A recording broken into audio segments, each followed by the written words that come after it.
Good morning, good afternoon, and good evening, depending on where in the world you're joining us from. Hi, my name is Rosalie Olmsted. I am the Strategic Partner Coordinator here at WESIS, and it is a pleasure to have you all here today. We often go by our acronym WESIS because that is exactly what we are, a global cyber sisterhood. It's a pleasure to have everyone here today with strategic partner, the MITRE Corporation. But before we get started and before I pass it over to Aishu and Christina, I'd like to give you a quick overview of the WESIS organization. WESIS is a 501c3 nonprofit organization with a mission to recruit, retain, and advance women in cybersecurity. Our community is made up of over 11,000 members in 103 different countries. We have 72 professional affiliates and 314 student chapters around the globe. We offer a variety of initiatives and skills development programs for all career levels, which range from our annual conference, which will be taking place in March in the DC area, to our early, mid, senior level career programs, as well as ways to engage our community through mentorship, different committees, and the webinars like we're here today. We currently have open a few different programs and applications, including our book club, the mentorship program, the Senior Leader Network, Security Training Scholarship, and our Vulnerability Disclosure Program. These programs help meet members at all different career levels. We owe all of our programs and initiatives to our strategic partners that fund us year-round. Our Tier 1 partners being 3M, Akamai, Amazon, Bloomberg, Cisco, Ford, Google, Lockheed Martin, Optum, Sandia National Labs, SANS Institute, and SentinelOne. Throughout the webinar today, please feel free to drop in any of your questions and we will get to them during the Q&A portion. There's also going to be a few open-ended questions, and so please feel free to drop your response or anything feedback-wise in that question box below. And lastly, if you haven't done so already, please feel free and subscribe to our newsletter. This is the best place to stay up to date on all of our upcoming program launches, events, and different webinars that we have going on year-round. You can find it at wesis.org in the upper right-hand corner. And with that, I'm going to pass it over to Aishu and Christina at MITRE. Thank you, Rosalie, for the introduction. I'm Christina, here with my colleague Aishu, and we're both cybersecurity engineers at MITRE who have been involved in the development of some post-quantum cryptography migration products that we'll be getting into today. So first, just to give a little background on the Post-Quantum Cryptography Coalition, the PQCC. PQCC is a community dedicated to advancing post-quantum cryptography adoption across organizations. MITRE is a founding member and one of many collaborators in this coalition. Some things we do include things like publishing monthly updates on PQC standards. We also convene industry expertise, and we produce publicly available resources like the Post-Quantum Cryptography Migration Roadmap and Inventory Workbook that we'll be discussing today. The coalition is free and open to any members in industry who are interested in collaborating and enhancing PQC adoption. And more information on participating within the coalition is on our website, pqcc.org, and we'll also provide our contact information at the end of this presentation. And here's just an overview of where coalition participation is coming from. There are between 200 to 250 members representing around 35 organizations. And really, it's the more the merrier in terms of how we see the coalition membership growing. Right now, we're really focused on honing in on that collaborative element and putting out accessible products that can help advance migration practices. And so that's what brings us here today. So before we get into our products, which center on PQC migration, let's take a moment to talk about quantum computing and what its threat to security is. Quantum computers use quantum physics to process information in powerful new ways, fundamentally different from classical computers. So unlike regular bits, which use just ones and zeros, quantum bits or qubits, can be both at once, giving quantum computers exponential processing power to tackle problems. This processing power presents a host of exciting new possibilities, from predicting market patterns to developing pharmaceuticals to advancements in AI capabilities. Quantum computers have actually existed for many years, but they're not yet able to be used for a lot of practical tasks because of several reasons. One being they're very expensive and complicated to maintain. Also, qubits are very fragile and still run into errors. And finally, quantum computers are simply not at the point where they're scalable. For instance, running a quantum computer for just an hour can consume as much energy as an entire city consumes for a whole day. So, as we established, quantum computers already exist. But when you hear people discussing the arrival of a quantum computer, they're actually talking about a specific version, a CRQC, or a cryptographically relevant quantum computer, which is where we get into the main risks for security, which Aishi will talk about. Perfect, thank you. So let's get into what this cryptographically relevant quantum computer, or CRQC, can actually do. So once this quantum computer becomes a real threat, it can essentially run an algorithm known as Shor's algorithm, which can essentially factor large numbers exponentially faster than any known classical computer can. And it can break widely used classical algorithms like RSA and ECC. This essentially means that all encrypted communications that organizations use asymmetric crypto within, that include web connections, IoT devices, public key infrastructure, everything can be decrypted. So essentially, QRQCs can break the encryption that protects all our data, think bank info, critical infrastructure operations, and even national secrets. So essentially, hackers are going to be able to steal this encrypted data now and unlock it later when this quantum tech actually catches up. So this capability has been commonly dubbed to be known as the store now, decrypt later threat, or also sometimes known as the back trust threat. So if you are thinking, oh my God, wow, this sounds like it could be a global catastrophe, you are correct. This type of cyber event is what many in the quantum and crypto world are currently calling Q-Day. So while the timeline is currently uncertain, this threat may be realized within the next decade. So just to explain kind of that arrow that you see at the bottom, right now we are in the migration window, which is the yellow block, where we are working on identifying our current encryption, figuring out what is vulnerable, and actually start replacing them with quantum algorithms and making systems overall quantum resistant. And the orange section is the shelf life of data. So it also represents essentially all the data that is at risk if we delay migration. Essentially, the longer our data needs to be secure, the sooner we need to start migration.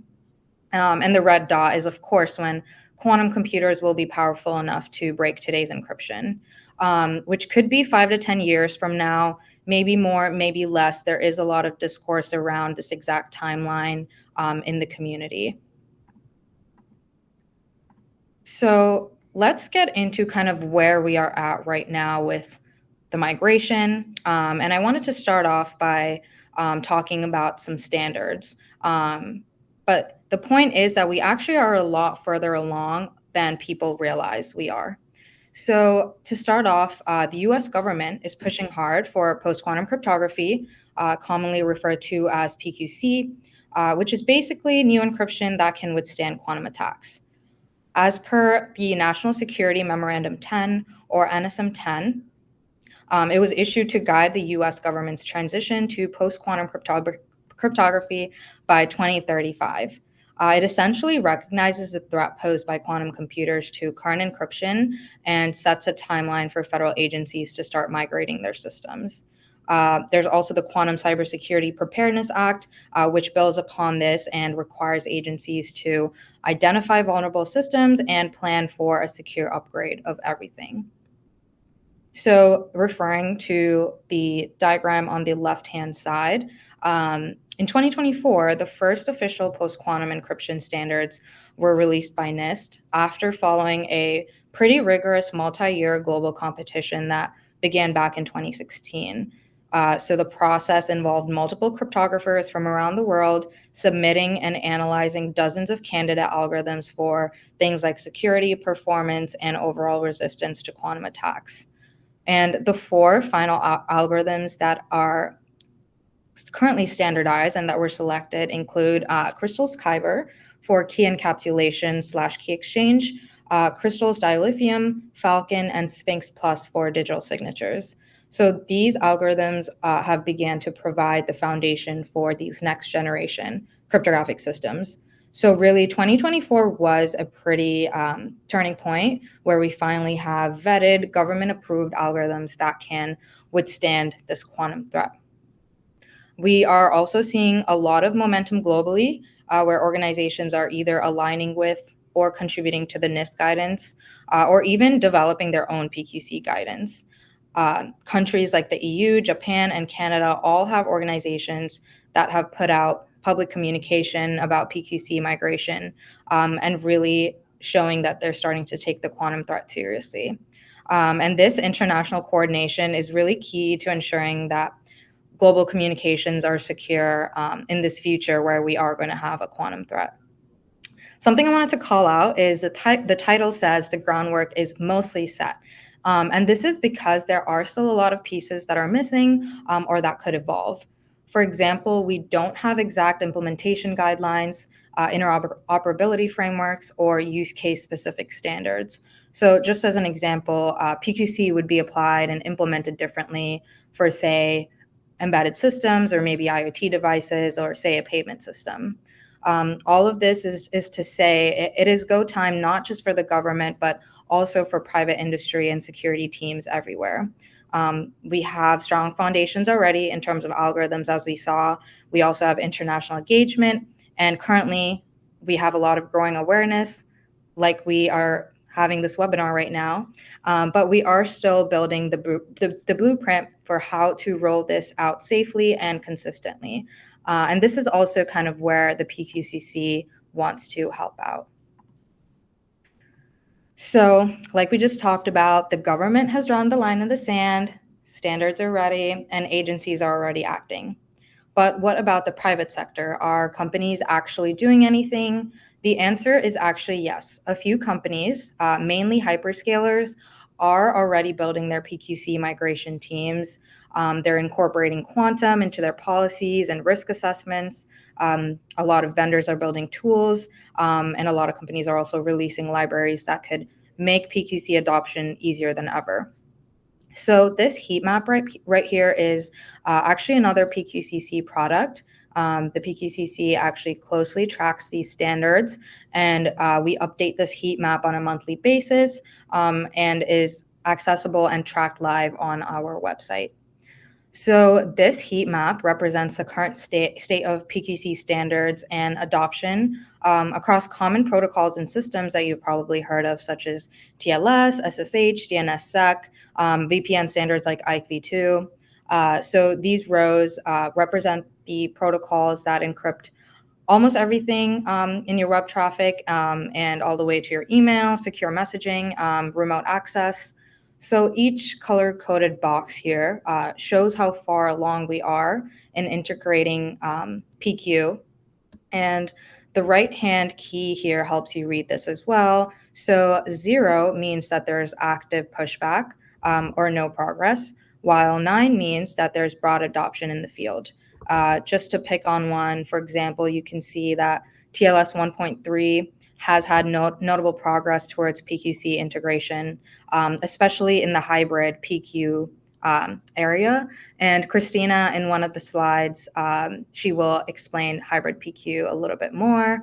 And we would also love if you guys could fill out the poll in the chat. We are really curious to see where your organization is at in the migration process. Yes, and then with that, we can get into our first product, which is the PQC migration roadmap. So this roadmap was released earlier this year in May, and it was designed as a tailorable guide for organizations of any size to navigate the complexities of PQC migration. This roadmap outlines a strategic framework across 4 critical categories, 1 being preparation, 2, baseline understanding, 3, planning and execution, and 4, monitoring and evaluation. It details activities and desired outcomes for each component of an organization's PQC journey.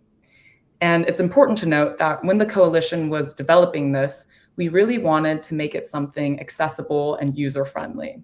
And we wanted to create a product that organizations could literally take for themselves and refit to their own needs.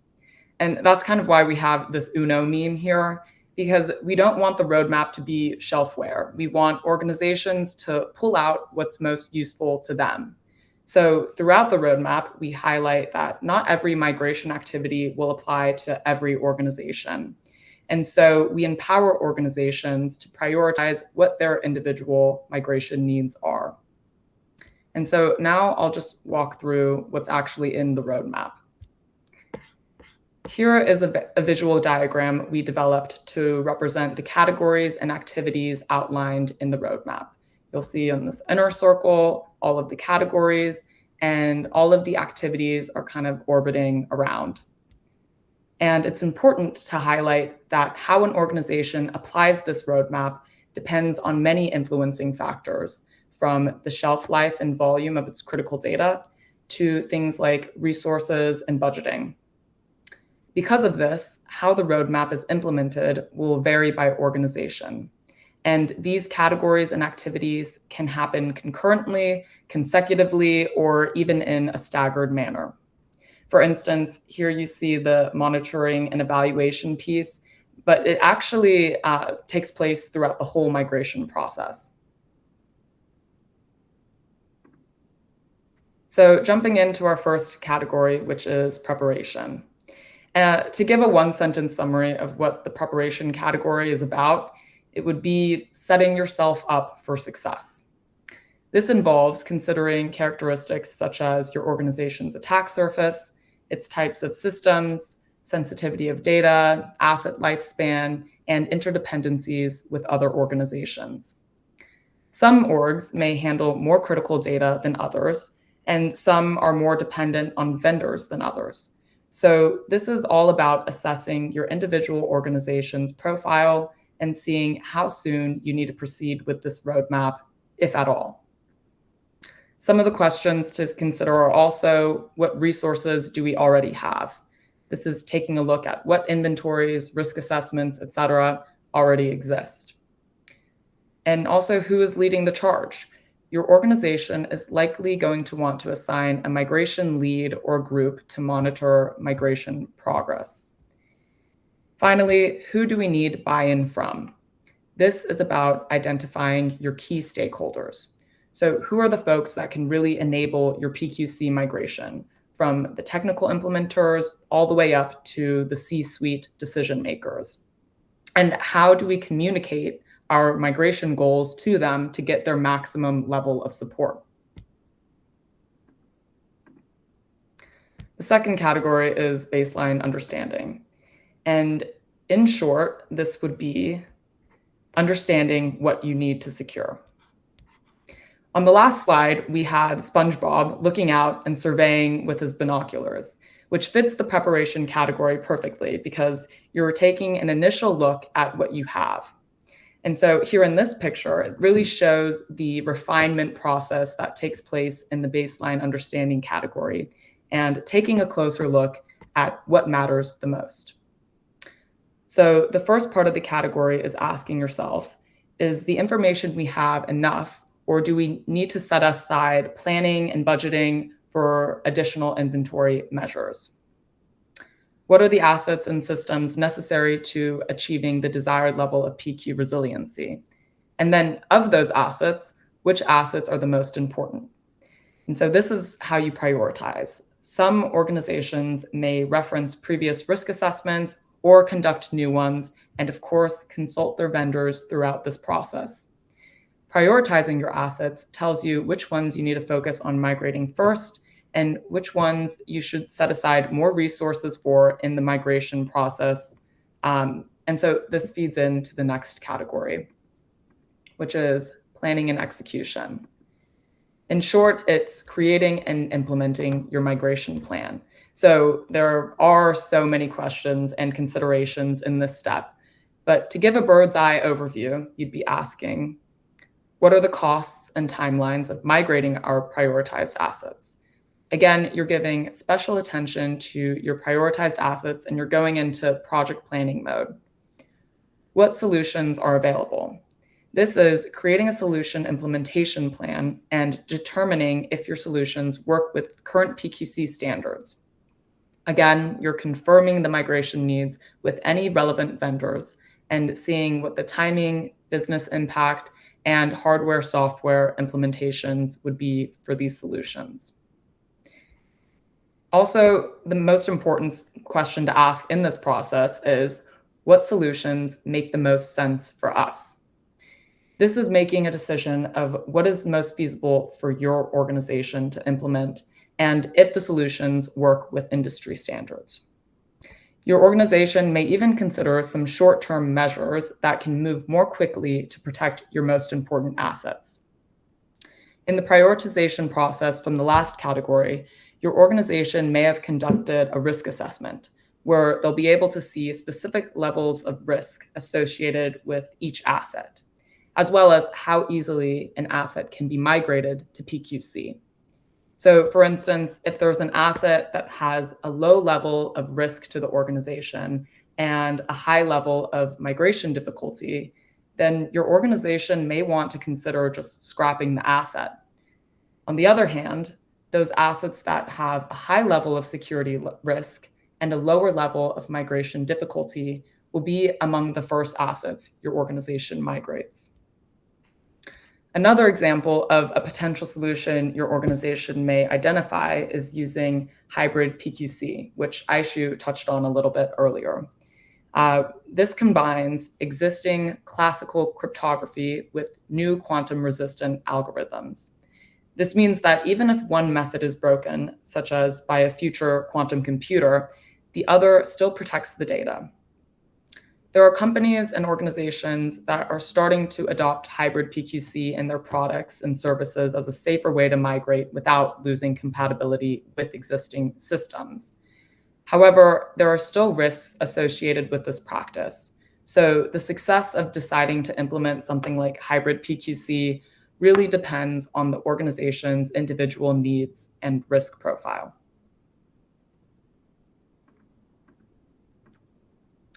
So as I mentioned earlier, the monitoring and evaluation category is both a feedback loop and it takes place throughout the whole migration process, because what it is essentially is checking if you're doing this right. And so part of what this covers is verifying whether your solutions comply with industry standards. And we covered a bit of that when we discussed cryptographic standards in the planning and execution category.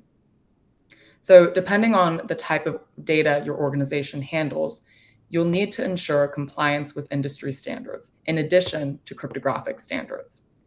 For instance, if your organization deals with health data, what's its HIPAA compliance? If your organization conducts business in the EU, is it compliant with NIS2? Another consideration to track is whether your workforce knows how to operate and maintain these new migration technologies. Also, are our solutions working? This is where you create measures to track PQC migration success. Organizations can use and update their inventories that they built in the baseline understanding category to track the cryptographic state of prioritized assets. And finally, will our solutions continue to work? And the answer to this is no. So that's why all organizations need to constantly evaluate their PQC solutions against the continuously evolving threat landscape. And so that completes the overall summary of what's in the PQC migration roadmap. If you're interested in learning more about a particular category or activity, feel free to consult the roadmap itself, which we'll be sharing links to all of our PQCC resources later in the presentation. And I'd just like to say that the reception of this roadmap has been very positive so far. And we've even received some notes from members within the coalition saying that their company is using the roadmap as a measuring stick for their migration planning, which we're thrilled to hear because it's exactly what we want this roadmap to be used for. And right now, we're just looking to keep the momentum up with our publicly available resources, which I think is a great segue into our newest product, which Aishi will talk about.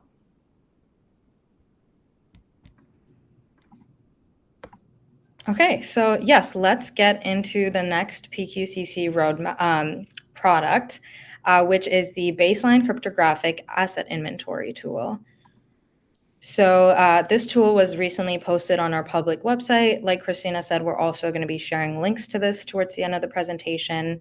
But essentially, this workbook is a spreadsheet designed to help organizations plan for the post-quantum migration by tracking their cryptographic systems and their PQC status readiness. So this tool would fall into the baseline understanding step of the entire roadmap process, which Christina just touched on, where organizations would actually begin to build an inventory for all the assets that they would need to migrate to PQC, and then prioritize those assets by criticality. This tool was designed to be pretty general purpose and for private sector and essentially any business to use.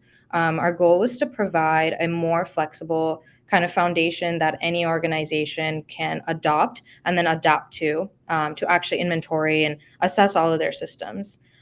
So for an organization just beginning its PQC migration, it can be difficult to even know where to start when it comes to inventorying. Right now, there are actually a whole bunch of vendor tools that exist on the market. Essentially, kind of what they do is scan your network, look for cryptographic protocols that are in use, and come back with almost a report on your PQC status as an organization as a whole, but also on your specific assets.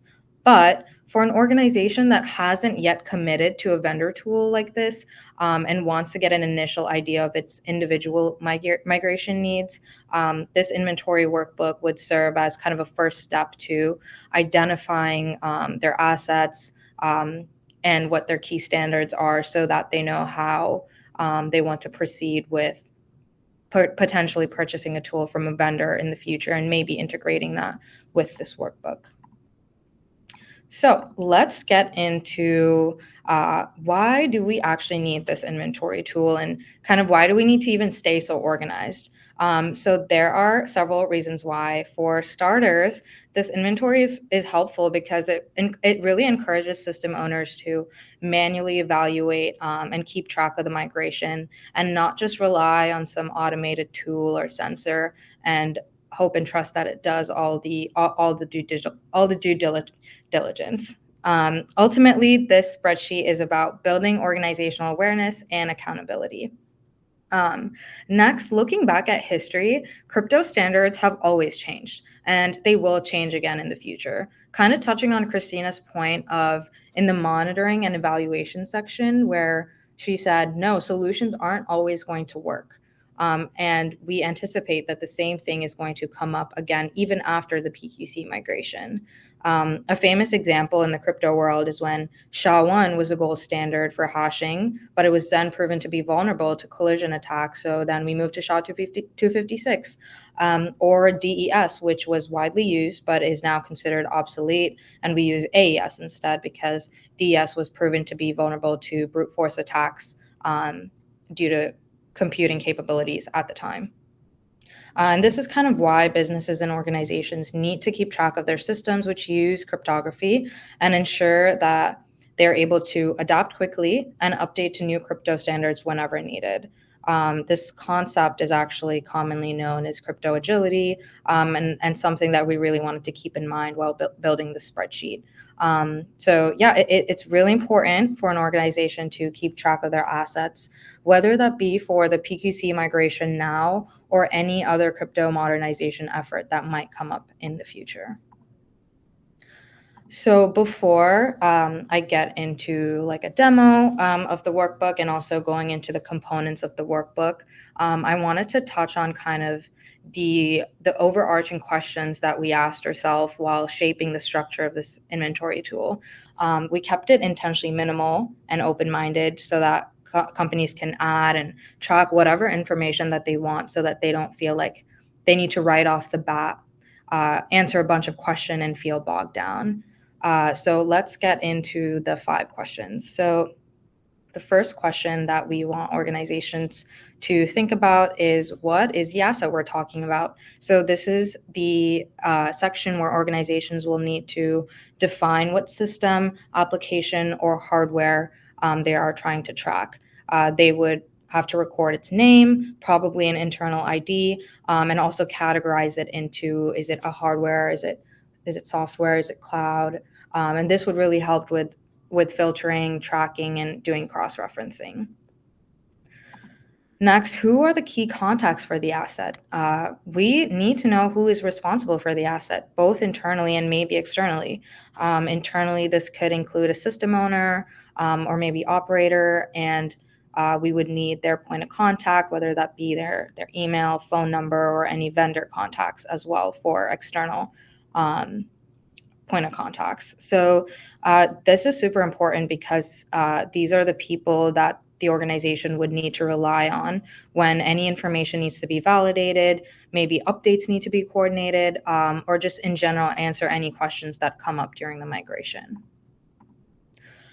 Next, organizations need to think about, okay, what is the PQC status of this asset as of now? This is a critical column in the workbook where organizations would need to assess whether a particular asset is using maybe an algorithm like ECC or RSA, or maybe they don't even know what crypto it's using because it's a externally operated asset. Maybe it's using hybrid crypto. So really categorizing this will help flag to the organization what needs urgent attention and what's already in good shape. The next question is, what is the asset's life cycle? This question covers 2 things. So the asset's priority status, as well as where it stands in terms of its life cycle. So first, organizations will have to indicate the significance of the information security provided by the system to the organization as a whole. So essentially looking at its criticality to the organization. Next, there is also one more thing. So while doing this, the workbook also has almost like a drop down. So options for the priority status that include high, medium, or low. And using this and pairing it with the PQC status column that we just covered, organizations can really prioritize which systems need the most attention.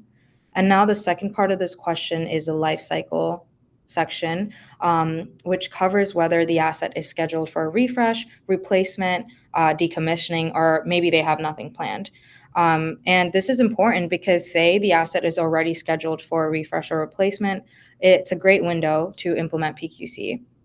When possible, it's best to align cryptographic upgrades with system refresh cycles just to save time and any duplication of effort. Now, for the last question, we just want to ask organizations, ask yourself, what else do you want to document? It's essentially a free text field in this workbook, and organizations can use it to capture anything. Maybe more info on where an asset is at with priority level, maybe any dependencies it has, or any other context that can really help with making decisions during the migration. It's where organizations can flag anything that they're unsure about as well, so that nothing gets overlooked. So let's get into an overview of the contents of this inventory spreadsheet. Again, it offers a very baseline framework that focuses on just the most essential information needed to understand PQC readiness. So the first page, the overview page, just talks about the context behind this whole effort. So a little bit more on why this workbook exists and how we want them to use it. And it also actually contains this table of contents page. Next, the baseline inventory is the main tab of the spreadsheet. It defines the different fields that we would like organizations to fill out, and also explains why it is important to do so. Next, the example inventory tab is actually all the fields from the baseline inventory tab, but actually filled out with realistic data so that organizations can use it almost as a reference. It also is pretty much built out with some drop downs, so organizations can also use it as a starting point so that you don't have to start with a completely blank page. Again, I have a demo coming up, so you guys will be able to briefly see what this looks like. Next, we have the example visualization tab. It has some basic visualizations using the data and the example inventory tab. The goal for us adding this tab was just to show people that it is important to use whatever data you come up with to put it into visualizations to kind of assess where your organization is at a higher level.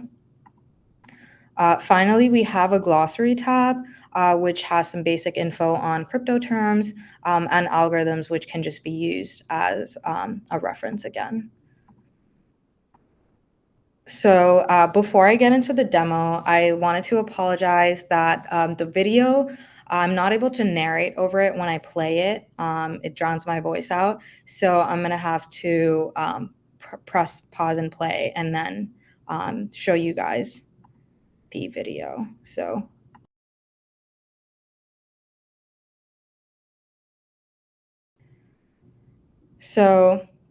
this is the first overview page. This is the context that I was referring to, where we kind of talk about how we intend this workbook to be used.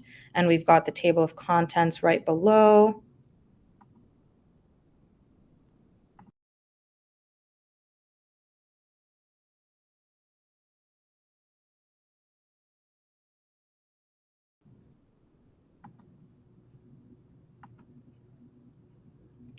Apologies, I'm trying to get it to play.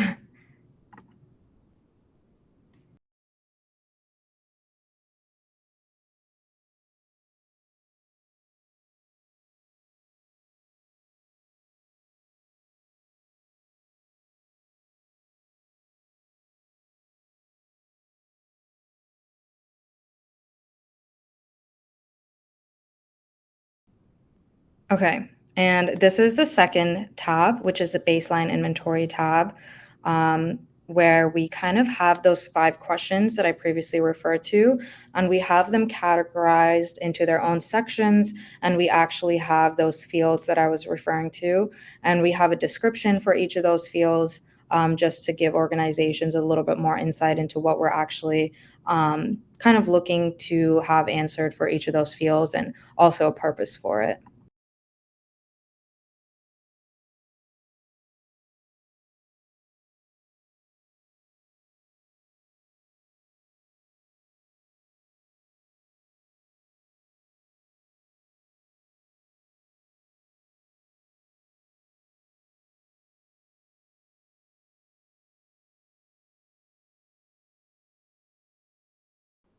Okay, this is the next tab. It is the example inventory tab. As you can see, we have those same 5 questions and then all the fields that you saw in the baseline inventory tab, but we kind of have example data in there just for people to see what it might look like for their own organization.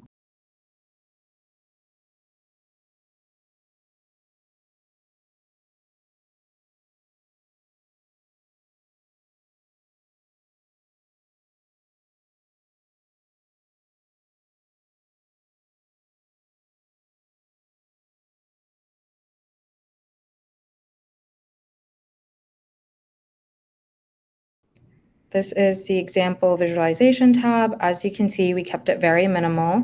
It's just to show that, again, you should be using some sort of dashboard to get a high-level view into your organization's overall PQC migration status. And as you can see in here, we just have a couple visualizations of the example assets in reference to their post-quantum status and filtered out by their priority level.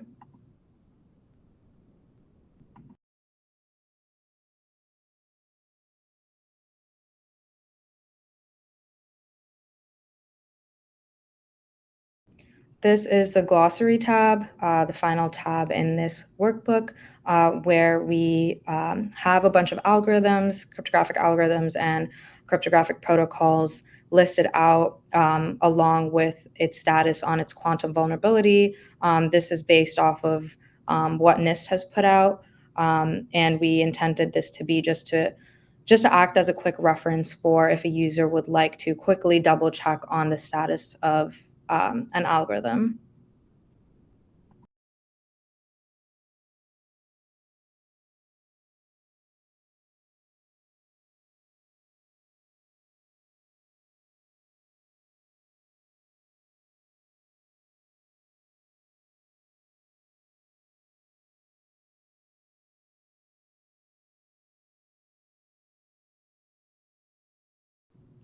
And we've also got just some very, very basic cryptographic terms in there that we thought would be useful for any user to just double check, especially if they aren't familiar with the whole space of cryptography.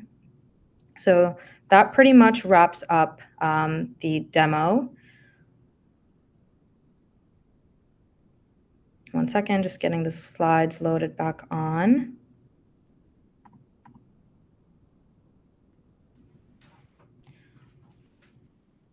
So before I wrap up, I wanted to say regarding the demo and the inventory workbook, once you've filled out the spreadsheet, the next step is to really adapt it to your organization's needs. This may look like adding a field, redefining a category. Maybe you want to tailor some drop downs or create visuals. Most importantly, don't just let the spreadsheet just sit. If you find out from the inventory that you've got some gaps or unknowns or risks, make sure you are reaching out to the right vendors and teams to resolve those. Keeping track of an asset status during the follow-up and documentation process is super important. And also you can start thinking about how you can pair this very basic inventory workbook with maybe some automated scanning tools to cross-reference or just enrich some entries. Really, the spreadsheet can be used as a launching pad for whether you are migrating to PQC or preparing for broader crypto modernization. This inventory, we hope, can create some conversations and just movement around taking accountability and responsibility for this PQC migration. And we really hope this workbook can help you prioritize and engage and really track your progress. So yeah, that about wraps it up. Thank you for your time. Today we presented on 2 products that are out and ready for public use. Please feel free to contact us with any questions, comments, or suggestions. We also currently have a few other public-facing products in the works. The first one is a vendor engagement guide that will set organizations up with specific risk-based questions that can help them with vendor engagement so that they can align with them on certain PQC goals. The other one is a capability heat map that will track the level of PQC support across a range of technology areas. Both initiatives are still in the beginning stages, but we've had a pretty enthusiastic start and engagement from the coalition.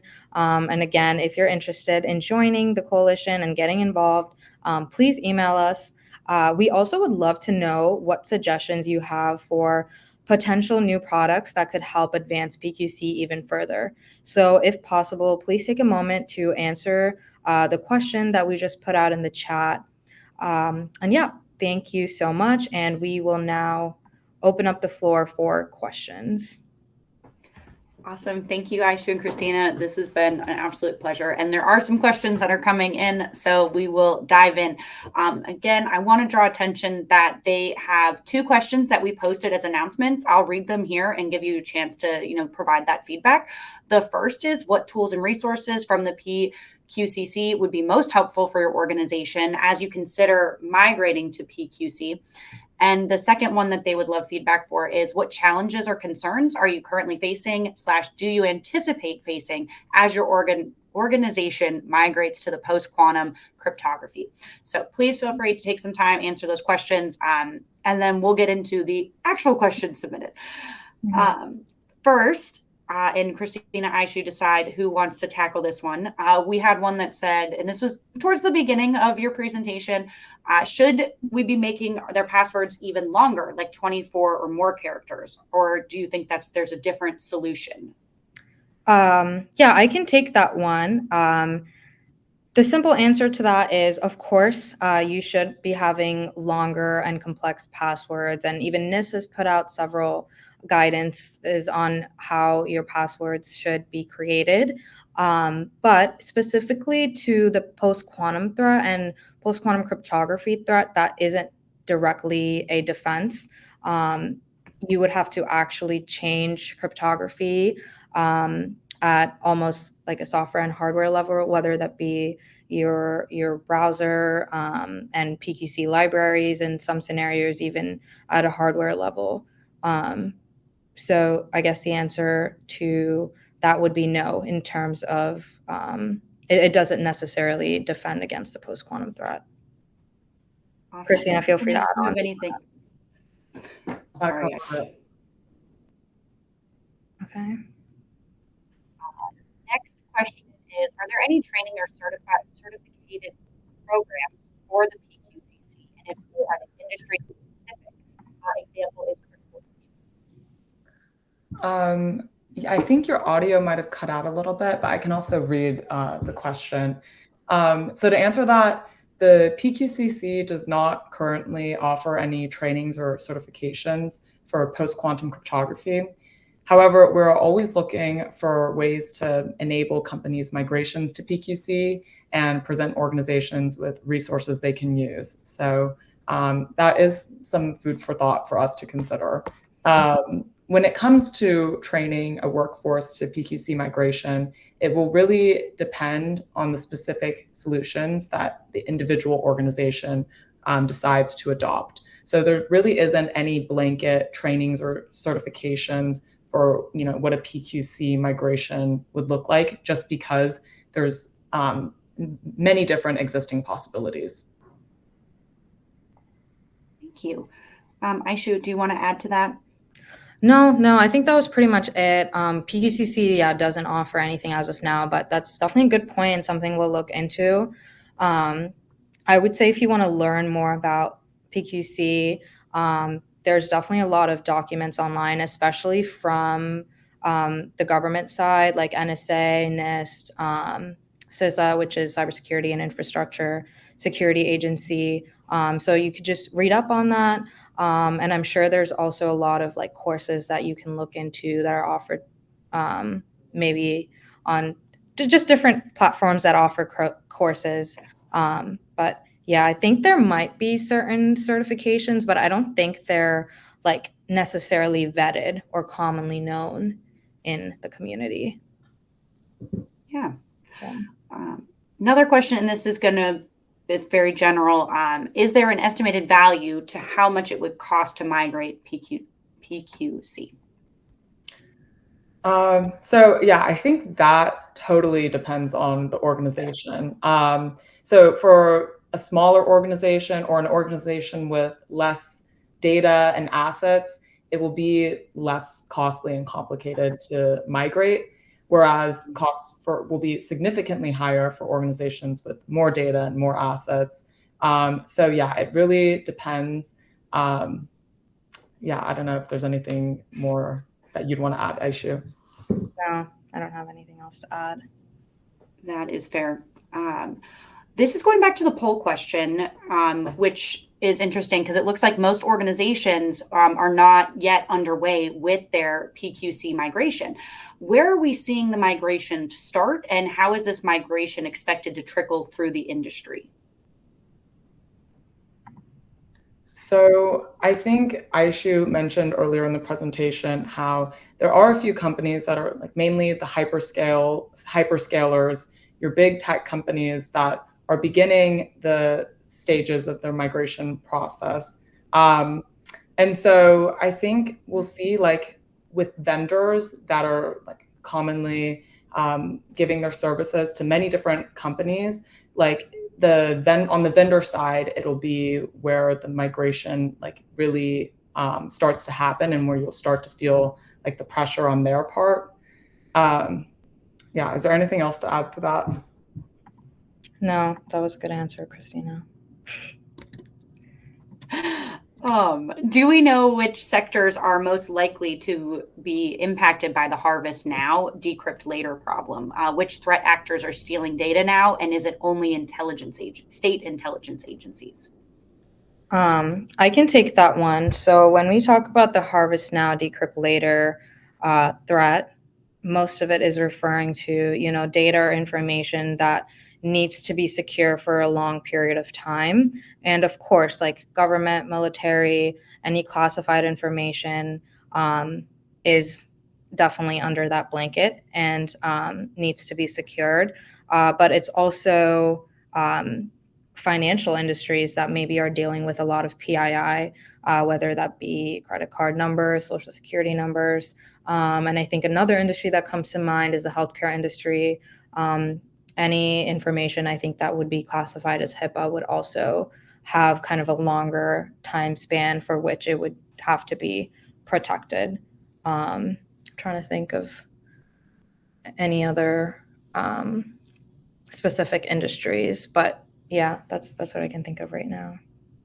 Yeah, and I guess to touch on the second part of the question, if it's mostly just state actors that are looking at store now, decrypt later, actually, like in current cybersecurity, the grand majority of threat actors are financially motivated, and so this is not likely to change.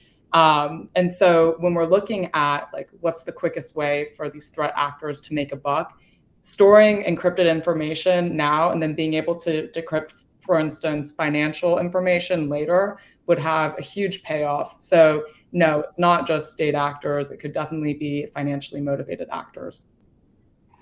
That's a good way to look at it. And thank you both for weighing in on that question.